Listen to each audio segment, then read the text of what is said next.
près la moitié des personnes, des adultes, hein, qui ont des problèmes de sommeil. Donc, c'est vraiment un sujet d'actualité et qui, malheureusement, l'est depuis un certain temps. Je vais vous demander de passer la slide suivante. Merci. Donc, le petit programme que je vous propose pour ces 15 minutes, c'est voir comment se passe une nuit de sommeil pour avoir juste une petite base.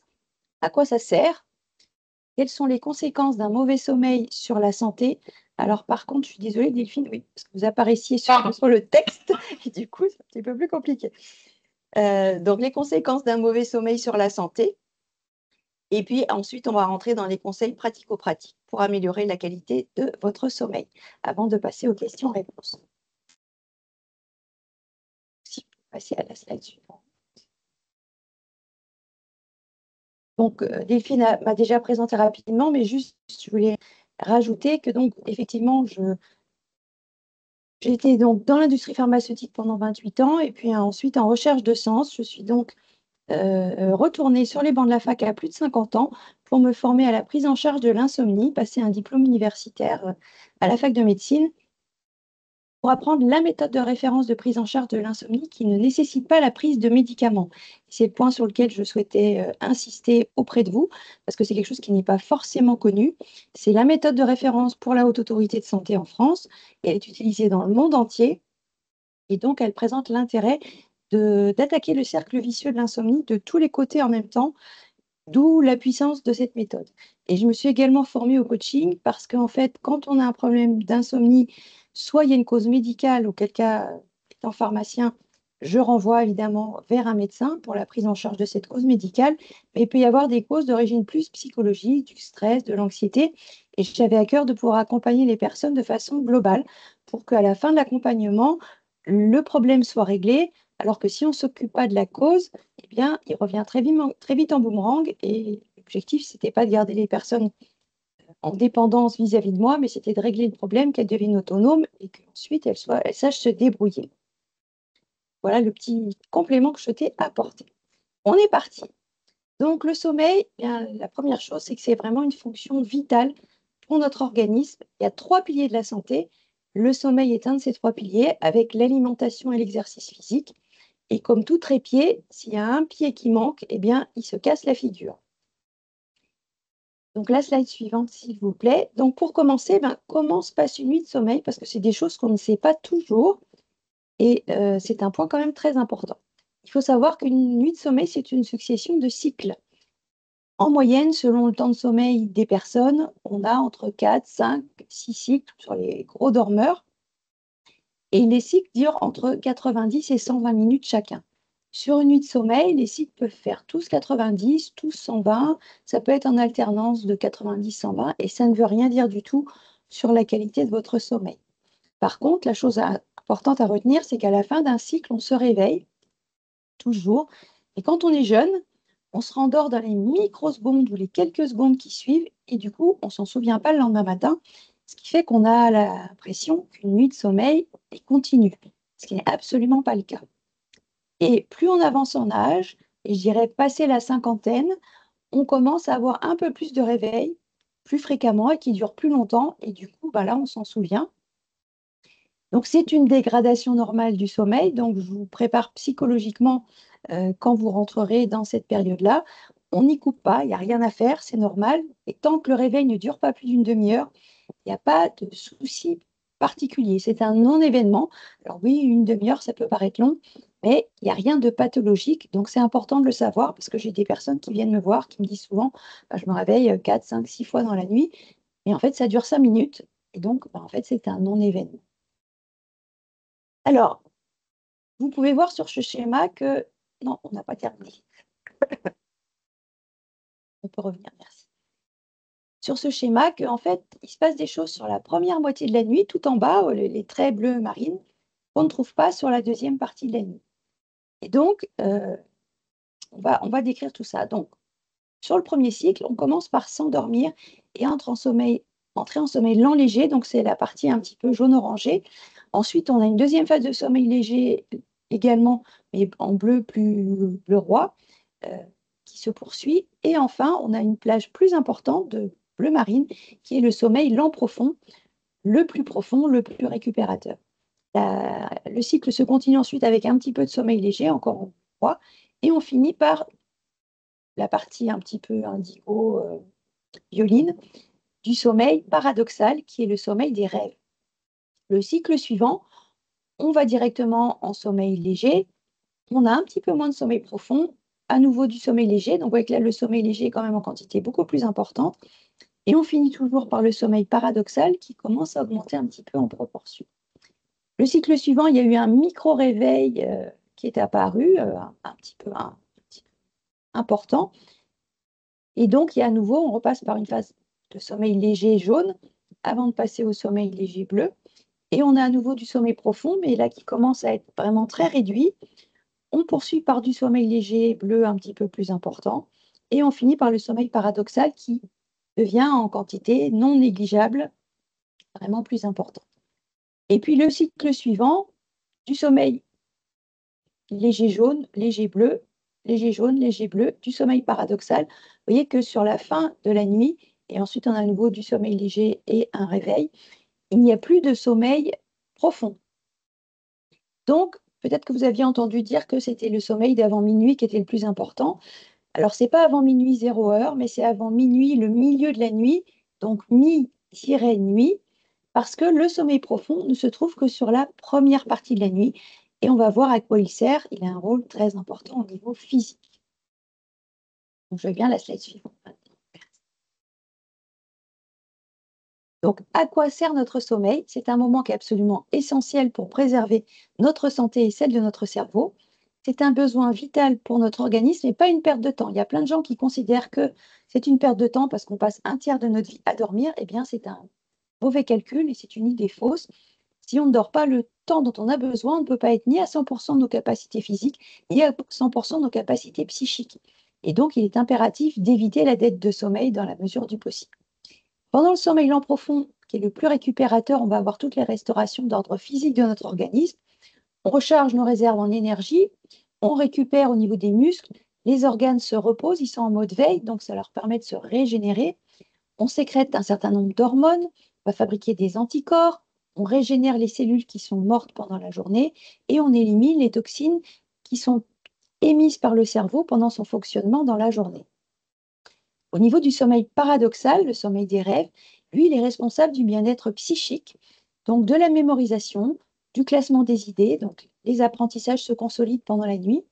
Il est responsable de notre équilibre psychologique parce que il va gérer toutes les émotions qu'on a vécues dans la journée, les positives comme les négatives, et il va intégrer les émotions négatives, le stress, l'anxiété, et atténuer tous les souvenirs pénibles que l'on a pu vivre pour éviter qu'on tombe trop souvent en dépression. Vous voyez que c'est des choses assez importantes. La slide suivante, s'il vous plaît. Donc, qu'est-ce qui se passe si on a un mauvais sommeil sur la santé physique? Eh bien, on risque de développer, si ça s'installe de façon chronique sur plusieurs années, un risque de surpoids et d'obésité, parce qu'on sécrète pendant le sommeil des hormones qui vont bloquer l'appétit. Elles ne vont pas être suffisamment sécrétées et ça va nous ouvrir l'appétit en journée.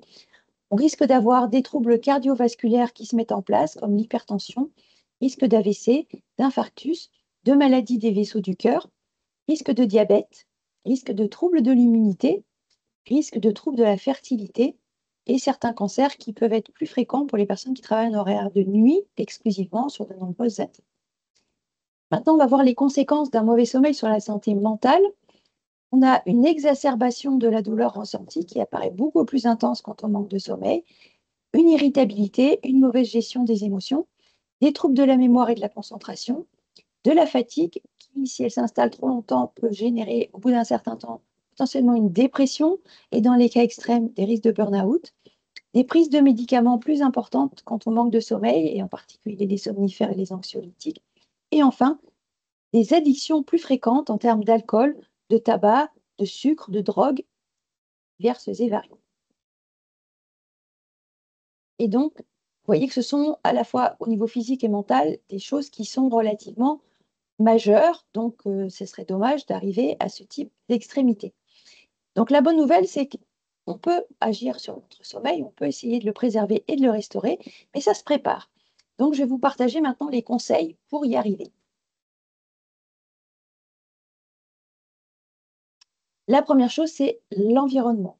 Il faut avoir un environnement favorable au sommeil. Et il y a 3 critères de la chambre idéale. Le calme, parce que quand on dort dans un environnement bruyant, nos oreilles captent les bruits, même si ça ne nous réveille pas, et le sommeil va être de moins bonne qualité. La chambre doit être obscure, parce que même chose, les paupières, quand on a les yeux fermés, elles captent la lumière éventuelle qui peut filtrer dans la pièce, et ça va également générer un sommeil de moins bonne qualité. Et on a besoin que la pièce soit fraîche. Pourquoi? Parce qu'on doit perdre 1 à 2 degrés pour s'endormir, et donc s'il fait trop chaud, eh bien, ça devient compliqué d'accueillir le sommeil. Autre point important également, avoir une literie de bonne qualité, c'est 30% de qualité de sommeil en plus par rapport à une mauvaise literie. Donc, il ne faut pas hésiter à changer régulièrement de matelas et d'oreiller pour avoir un sommeil de qualité. Un autre point important, c'est l'exposition à la lumière naturelle idéalement. Tous les jours, au moins une demi-heure, ce sont les recommandations. Donc, marche, vélo, trottinette, on zappe un arrêt de bus et on le fait à pied éventuellement, ou un arrêt métro, par exemple, pour pouvoir s'exposer, parce qu'en fait, on a des récepteurs dans notre rétine qui vont capter la lumière et être ensuite à l'origine de la fabrication de la mélatonine qui va être stockée, puis resécrétée le soir. Donc, si on n'est pas suffisamment exposé à la lumière, et la lumière naturelle est beaucoup plus efficace que celle qu'on va avoir dans nos maisons, dans nos bureaux, etc., qui est artificielle. Donc, pour avoir une sécrétion optimale de mélatonine, on s'expose tous les jours à la lumière. L'alimentation, deuxième pilier de la santé, il faut avoir une alimentation appropriée pour bien dormir. La recommandation, c'est d'avoir 3 repas par jour à horaires réguliers pour aider à caler notre horloge biologique. On évite de manger trop tard le soir. Idéalement, il faut manger 2 heures avant d'aller se coucher pour éviter d'être en pleine digestion, parce que la digestion augmente la température du corps. Et comme on veut perdre de la température, enfin des degrés pour s'endormir, eh bien, il ne faut pas avoir 2 opérations qui sont contradictoires. Et si on ne peut pas se coucher 2 heures avant d'aller au lit, eh bien, on mange moins pour limiter l'impact de la digestion. Et le soir, la recommandation, c'est d'avoir des repas légers, puisqu'on va dormir, on ne va pas dépenser d'énergie, donc surtout des fibres et des sucres lents pour tenir pendant toute la durée de la nuit. Et le soir, on évite les protéines, on évite les graisses et les sucres rapides qui sont lourds à digérer et qui vont avoir un impact négatif sur notre sommeil.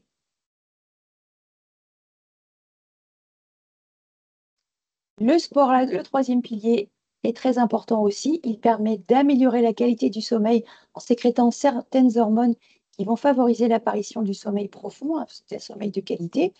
Quand on fait du sport, on évacue le stress, on évacue aussi les idées parasites et les soucis, et donc ça permet aussi d'avoir un meilleur sommeil. Et si on peut le pratiquer à la lumière du jour, eh ben on va avoir le double effet qui se coule de la lumière et du sport. On évite par contre le sport dans les 2 heures qui précèdent le coucher parce que ça augmente la température du corps et donc ça va pénaliser l'endormissement. Et le théâtre et la chorale ont le même effet d'augmentation sur la température. Presque fini. Les substances nocives, on limite bien sûr ces substances pour éviter de pénaliser le sommeil. Donc tout ce qui est à base de caféine, la recommandation c'est 3 tasses maximum par jour parce qu'au-delà, toute tasse supplémentaire ne va pas apporter plus d'éveil parce que tous les récepteurs à la caféine sont saturés. Mais par contre, on va augmenter la concentration sanguine et l'effet du coup va être prolongé et jusqu'à éventuellement au moment du coucher parce qu'elle s'élimine assez lentement de l'organisme. Le deuxième produit nocif pour le sommeil, c'est l'alcool. On ne sait pas toujours que l'alcool est un faux ami parce qu'en fait, comme il désinhibe au début, il peut favoriser l'endormissement. Et en fait, c'est un excitant. Et donc, eh ben, il risque de euh, pénaliser la deuxième partie de la nuit avec des réveils plus fréquents, un temps de sommeil raccourci, un sommeil profond de mauvaise qualité. Et du coup, ben, au final, ben, on n'y a pas vraiment gagné. Et le dernier produit qui a un impact négatif sur notre sommeil, c'est le tabac. C'est pareil, c'est pas toujours connu.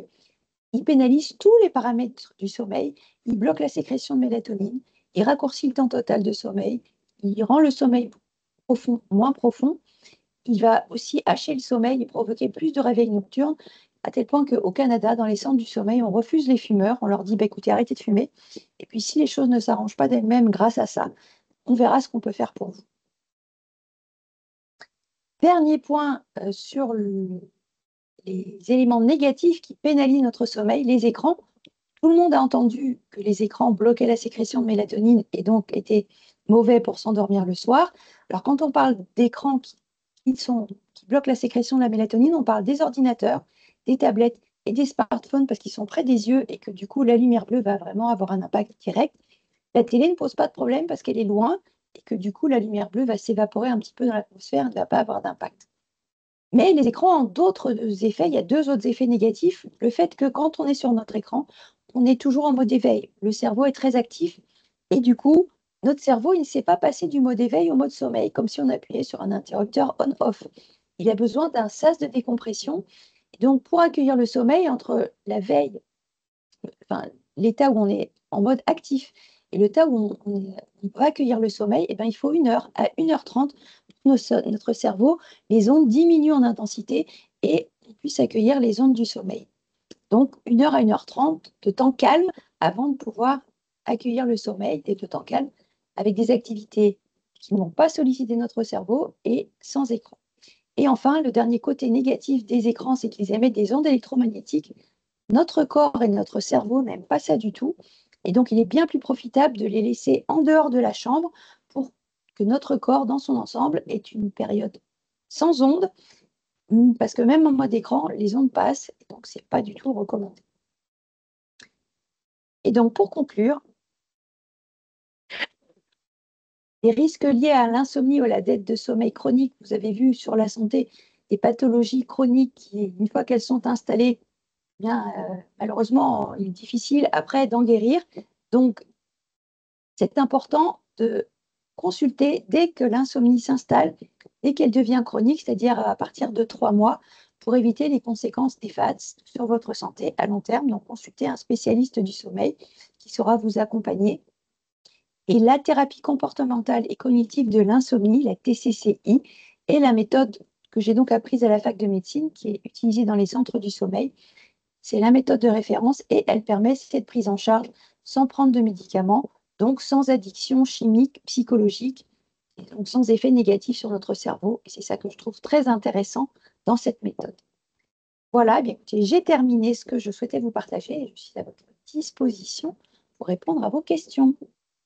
Merci beaucoup Isabelle. Alors, je vais juste arrêter le partage et remettre le partage parce que je ne vous voyais plus. Est-ce que vous avez des questions pour Isabelle sur ces tips très intéressants? Oui, bonjour, moi j'ai une question. Bonjour. Oui, Oui, bonjour. bonjour. Quand vous avez présenté le cycle du sommeil, Oui. du coup, si je comprends bien, quand on est en phase quand on fait des rêves, on n'est pas en sommeil profond.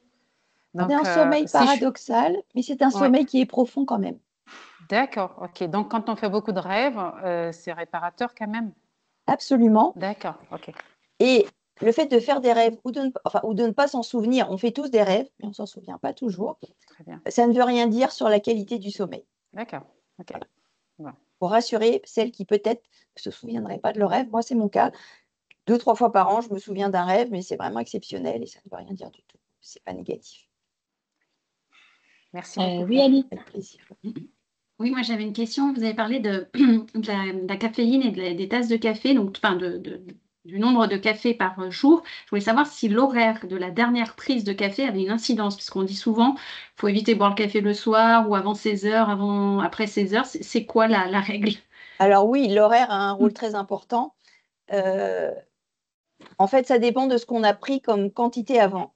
On met entre 6 et des fois jusqu'à 9 heures pour certaines personnes pour éliminer la moitié de la dose que l'on a prise. Donc, souvent en région parisienne, on prend un café le matin au lever. Comme on a un long temps de transport, on prend un café quand on arrive. On prend un café en fin de matinée et on prend un café après le déjeuner. Donc, on est même avant 14 heures. Mais comme il faut, je vous dis, ça peut aller jusqu'à 9 heures pour éliminer la moitié de la dose, eh bien, le soir au coucher, on peut avoir encore 2 tasses de café dans le sang. C'est pour ça que ma recommandation, c'était pas plus de 3 tasses, parce que de toute façon, il n'y aura pas plus d'éveil. Mais plus vous arrêtez tôt, et mieux ce sera pour éviter les impacts négatifs sur le sommeil. Donc 16 heures, c'est vraiment la dernière des dernières limites, sous réserve qu'il n'y en ait pas eu trop et trop près de 16 heures avant. Et je profite que j'ai la parole, je vous pose Bien une sûr. dernière question.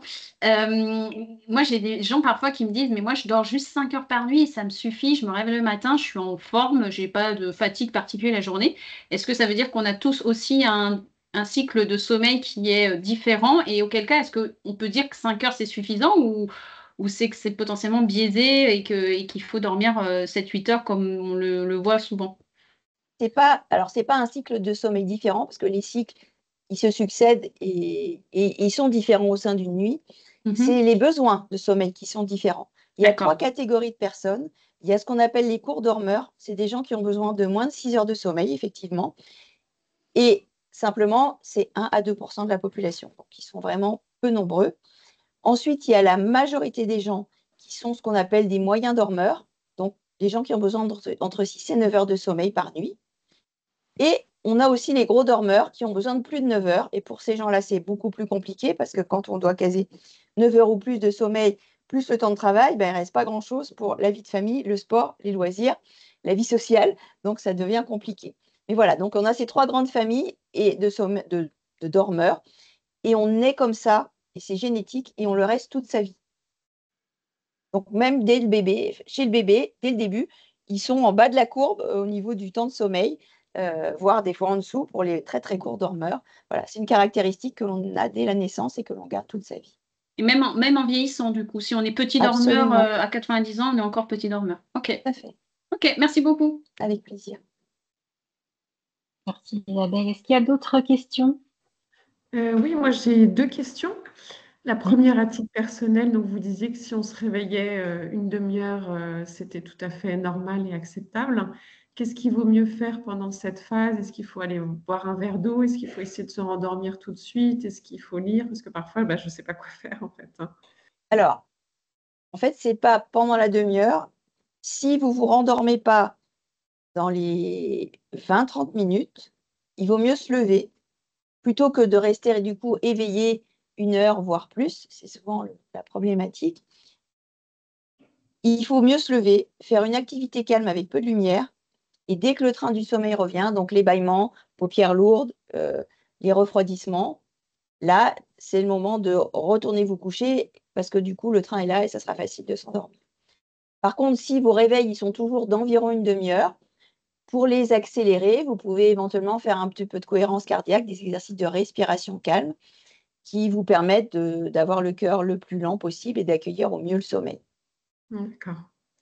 Et sinon, à titre professionnel, donc je suis kinésithérapeute et je m'occupe beaucoup de patientes qui ont des problèmes de miction, notamment la nuit. Oui. Donc finalement, si je comprends bien, là j'ai le cas d'une patiente qui se lève, qui se couche à minuit, mais qui à 1 heure du matin est toujours réveillée. Est-ce qu'il vaut mieux que je lui conseille de ne pas aller aux toilettes pour essayer de sauter cette miction? Est-ce que finalement, comme elle se réveille de toute façon, elle peut quand même aller aux toilettes si elle en a envie? Est-ce Parce qu'elle que se normalement, la plaint, est-ce qu'elle vessie se n'est plaint pas de son pleine. sommeil? Est-ce qu'elle se plaint de son sommeil? Oui, oui, oui, oui, oui. C'est toujours délicat cette question-là parce que Ouais, en fait, moi, quand je me couche, en général, j'ai soif avant d'aller dormir. Donc, je bois et ouais. j'accepte d'aller aux toilettes parce que normalement, effectivement, je me rendors relativement rapidement, sauf si, comme tout le monde, bah, j'ai des soucis et des préoccupations. Le petit vélo peut se mettre en route au réveil, ça, c'est clair. Être déshydratée, c'est pas non plus une bonne solution. Elle va manquer peut-être la première miction, mais de toute façon, enfin, elle va retourner aux toilettes après aussi. Elle se réveille tout le temps à 1 heure du matin, en fait, c'est ça? Oui, ouais, ouais, c'est ce qu'elle m'a dit Et elle met systématiquement. combien de temps à se rendormir? Elle le met, c'est une bonne question. Je sais qu'elle met du temps, mais je ne sais pas combien de temps. Je vais explorer ça. Ouais. Parce qu'après, il y a des techniques donc de respiration, il y a des techniques d'auto-hypnose.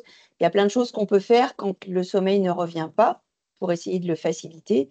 Mais il faut éviter de forcer. Plus on Oui. essaye, plus on Mm. dit il faut que je dorme, il faut que je dorme, et moins on y arrive. Parce que c'est un exercice de lâcher prise. Donc il vaut mieux essayer de se relaxer, d'attendre que ça revienne, d'avoir des pensées positives en se disant je vais me rendormir rapidement avec facilité. Donc éventuellement de la respiration, petite méditation, des choses calmes qui vont favoriser le retour du sommeil, mais surtout ne pas être dans l'objectif de se rendormir absolument en regardant le réveil en disant bah ça vient pas, Oui, parce oui. que là on est Oui. dans la Mm. mauvaise disons, dans les ondes plutôt négatives qui vont empêcher les choses d'arriver encore plus. D'accord. Mais vous êtes d'accord avec moi que c'est rare que ce soit finalement la vessie qui envoie le message comme quoi la personne doit se réveiller pour aller uriner, parce que sauf aux pathologies particulières, normalement la vessie, elle aussi, est en sommeil, donc sécrète moins. Donc, En fait, c'est le réveil à la fin d'un cycle qui fait qu'on se rend compte qu'on a la vessie un peu pleine et qu'on a envie d'aller aux toilettes. A priori, je ne pense pas que ce soit la vessie qui nous réveille, mais comme en prenant un peu d'âge, du coup, le réveil il dure un peu plus longtemps, du coup, on prend conscience de ce besoin d'aller aux toilettes. Quand on est plus jeune, la vessie, elle tient, mais parce que en fait, on n'a pas de conscience pendant une durée suffisante, et du coup, ça tient. D'accord, ok, très bien, merci beaucoup. Je vous en prie. Merci. D'autres questions?